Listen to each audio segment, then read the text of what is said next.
السلام عليكم، مرحبا بكم معايا في فيديو جديد على قناتي مطبخ وتجارب مع مروة. اليوم راح نشارك معكم ساندويتش نتاع كبدة الدجاج مع لي فخيت، يجي بزاف بنين والخبز صنع منزلي يجي خفيف ريشة.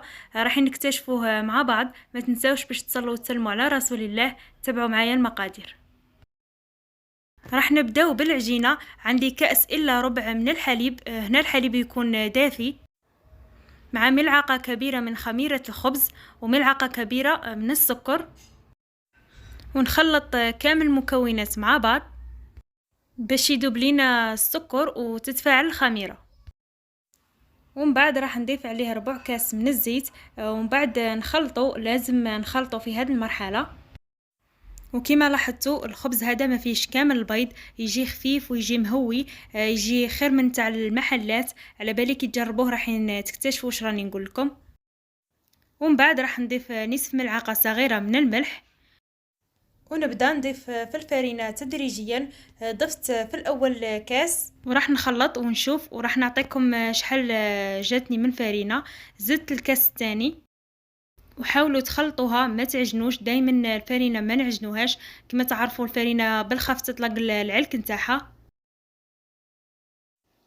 وراح نزيد عليها ربع كاس من الفرينة. هنا دات لي حوالي 2 كيسان وربع، وتقدر تدي لكم كتر ولا تقدر تدي لكم اقل، كل وحده والفرينة نتاعها. وهذه الكميه في كاس حليب مع 2 كيسان وربع نتاع فرينة دارت لي حوالي 5 خبزات. تقدروا تضاعفوا الكميه ولا تقدروا تقسموها على 2، يعني كل واحد ويدير على حساب افراد العائله. من بعد ما تلمت لي العجينه راح نحطها في بلون دو طرافاي، ونضيف هنايا ملعقه صغيره نتاع زبده. ما تخافوش من العجينه، هنا راح تبان لكم باللي خسرت. ما تضيفوا ليهاش الفرينه، خلوها حتى تتلم وحدها. ما غاديش تدي لكم اكثر من 5 دقائق، يعني بالخف والعجينه تتلم وحدها.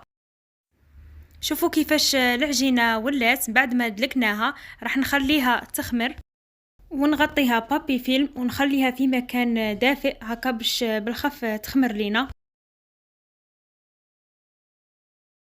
بعد ما خمرت العجينه هنا كنت ديجا خمرتها على 2 خطرات، يعني ما بانتليش في التصوير. هنا خمروها الخطره الاولى ونزيدو نخلوها تخمر للمره الثانيه، ومن بعد رايحين نشكلوها. هنا ما رانيش نعجن فيها، راني ندي فقط شكل طولي هكا باش نقدر نقسمها. وهنا تقدروا تقطعوها كبار ولا صغار، الحجم تتحكموا فيه نتوما كيما تبغوا. انا درتهم متوسطين، داروا لي 5 خبزات. وراح نشكلهم كريات هكا باش تسهل عليا العمليه وتجيني الخدمه سهله. وتقدروا في هذه المرحله تزيدوا تخلوهم يخمروا حوالي 5 دقائق. انا ما كانوش مستحقين كيما راكم تشوفوا لاباط راهي بزاف ليس، ويعني تتمشى معكم كيما تبغوا. وغطوا الكريات بالبابي فيلم هكا باش ما ينشفوش ويديروا لنا القشره.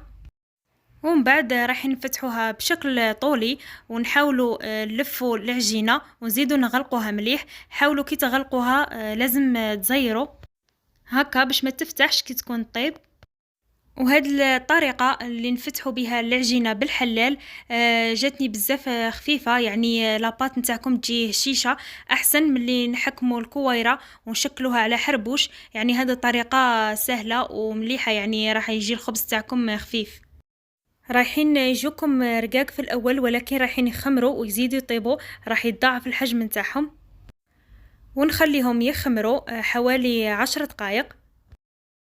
ومن بعد ما خمر لينا الخبز رايحين ندهنوه بالحليب فقط. الحليب راح يعطيه واحد لاكولير دوغي، وراح تجي فيه واحد البنه، يعني ما تخيلوهاش. وراح يعطيكم نفس النتيجه نتاع البيض. مرات ما يكونش متواجد، يعني تقدروا ديبانو رواحكم بالحليب. كما انا نفضل دائما في المخبوزات ما نبغيش هذيك القرمشه، يعني نبغيهم طريين، على بها نفضل الحليب. ومن بعد راح نرش عليهم كميه من جنجلان، ولا تقدروا ديروا سانوج، يعني لكم الاختيار. ونديهم يطيبوا على نار تكون متوسطه، خلوهم يدوا تحميره خفيفه ومن بعد نخرجوهم. ونروحوا هنايا للكبده. هنا درت حوالي 2 ملعقتين كبار من الزيت، وضفت عليهم حبه بصل كبيره قطعتها هنايا الى شرائح، ما بغيتش نرحيها. من بعد ما دبالت لي شويه ضفت عليها كميه من الكبده نتاع الدجاج. وهنا الكبده كنت ديجا غسلتها مليح وخليتها منقوعه في الماء والخل حوالي نصف ساعه، ومن بعد عاد بديت نطيبها. ومره مره رايحين نخلطوا هذيك الكبده. شوفوا كيفاش طلقت الجين تاعها، ما راحش نضيف ليها كامل الماء، يعني الجين تاعها هو اللي راح يطيبها، ونخليها تطيب في خاطرها. بعد راح نضيف عليها التوابل، ومن بعد راح نضيف عليها زوج سنات كبار نتاع الثوم، واذا كان عندكم صغير تقدروا ديروا حتى 3. ضفت عليها 4 ملعقه صغيره من الكركم، ونصف ملعقه صغيره من الكمون، ونزيد نضيف نصف ملعقه صغيره من الفلفل الاسود، وحوالي نصف ملعقه صغيره من الملح. ما بانتش هنا في التصوير ولكن ديروها. ومن بعد ما طاب لينا الخبز خلوه يدي تحميره شابه. شوفوا كيفاش طاب، يعني ما شاء الله، ويجي بزاف خفيف. كي تخرجوه من الكوشه لازم تغطوه باش يزيد يطرى.